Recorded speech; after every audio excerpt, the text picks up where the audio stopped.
Thanks for tuning in. I'm Michael Watson, and this is the InfluenceWatch podcast.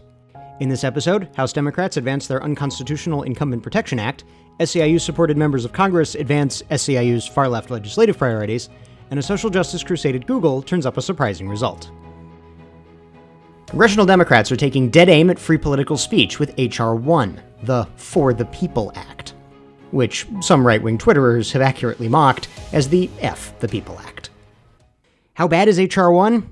It would, among other things, require taxpayers to subsidize campaigns they oppose, make the Federal Elections Commission, currently evenly divided between the two congressional parties to prevent one party from running roughshod over the other, de facto ideologically aligned with the president through a nominal independent seat, enabling partisan abuse by the federal elections regulator, and impose onerous regulations on advocacy speech that would end privacy protections for Americans interested in commenting on public policy or politicians.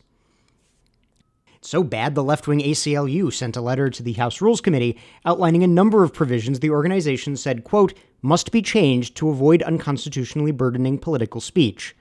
Most of the provisions concerned expanded campaign finance disclosure regulations that would place excessive burdens on organizations and people involved in advocacy. The Institute for Free Speech characterized the bill as the For the Politicians Act, expressing concerns about the privacy of supporters of advocacy groups, the newly partisan FEC being used for abuse, and a general chilling of speech about federal government officials and policies.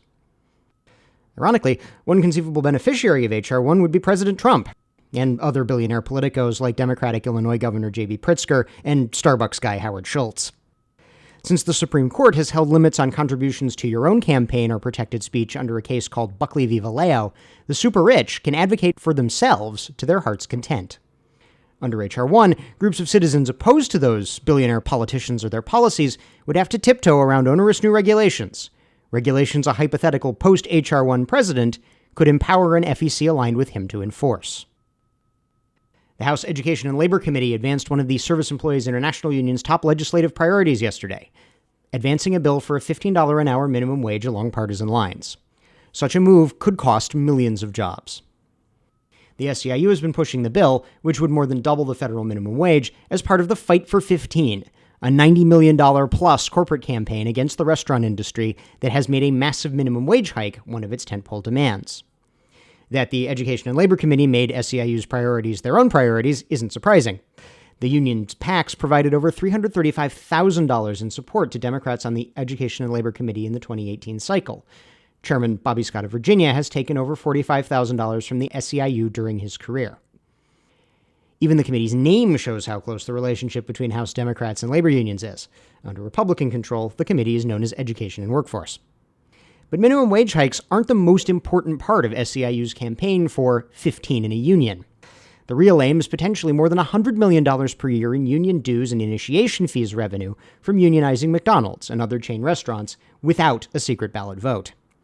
Key to that effort was the National Labor Relations Board redefinition of joint employment liability under the Obama administration, which was intended to make franchisors, think corporate McDonald's in Illinois, responsible for the decisions of independent franchise operators, like a local McDonald's. The SEIU could then threaten endless litigation against the national franchisor unless it agreed to force franchisees and their workers to accept unionization by SEIU's National Fast Food Workers Union by the abuse-prone, openly public card check method. The Trump administration National Labor Relations Board has moved a regulation to reverse the Obama administration's ruling. You can read Capital Research Center's regulatory comments by going to capitalresearch.org and searching the phrase definition of joint employer. Our comments focus on the background behind SEIU's special interest demands, including the failure of the Obama administration's card check bill. And in our final item, Google, which has faced accusations that it underpays female employees, conducted a survey to determine its gender pay gap. But rather than finding the social justice movement's expected female penalty, it found that actually more men were paid less for equivalent work, and men received a disproportionate amount of the company's $9.7 million in sex-based pay disparity adjustments. What this unexpected result illustrates is, as the Independent Women's Forum noted in a blog post, that it is difficult to correct, quote, perceived inequalities, especially if they are due to non-discriminatory factors. Things like lifestyle choices, parenting choices, or choice of jobs. Progressives, using a mostly uncontrolled national statistic, claim that women make about 20% less than men for the same work.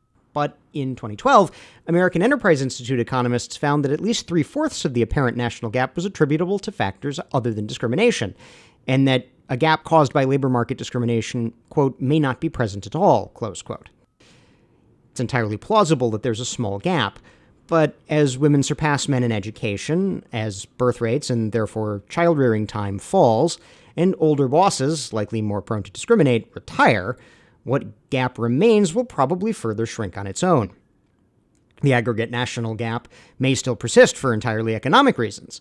For instance, men take on an overwhelming number of dangerous jobs. Upwards of 90% of work-related fatalities in any given year are suffered by men, a risk for which they must be compensated.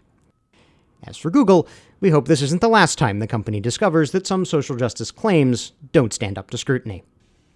That's our show for this week. If you're listening to this on YouTube, we encourage you to subscribe on iTunes or Stitcher, and if you have subscribed, thank you, and please leave us a 5-star rating. We'll see you next week.